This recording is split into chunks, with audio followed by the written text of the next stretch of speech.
There are different theories which explains the definition of acid and base. You can call it as acid-base concepts.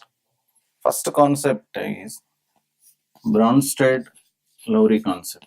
As per Bronsted-Lowry concept, acid is a proton donor, base is a proton acceptor. So as per this theory, like hydrochloric acid, sulfuric acid, acetic acid can be considered as a Bronsted-Lowry acids. And like sodium hydroxide, potassium hydroxide, calcium hydroxide, all can be considered as a bases. So any compound which donates a proton is called as acid.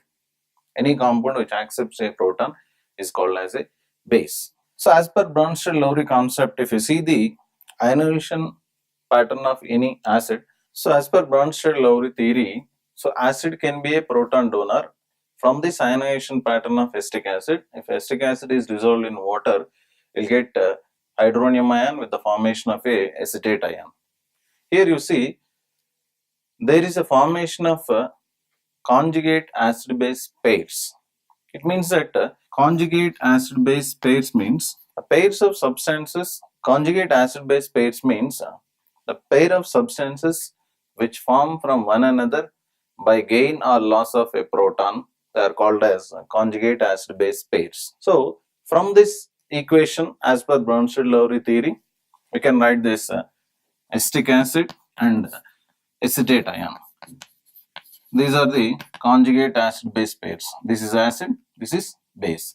Like that, hydronium ion and water. This is a conjugate acid base pair. Clear? So, as per Bronsted-Lowry theory, already we defined that an acid is a proton donor, base is a proton acceptor. So, that completely relates to proton transfer mechanism. But in case of Lewis concept, simply an acid is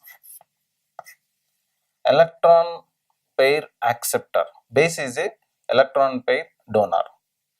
So as per Lewis concept also we can add hydrochloric acid, sulfuric acid under the acids, and bases also we can include even regular sodium hydroxide, potassium hydroxide, etc.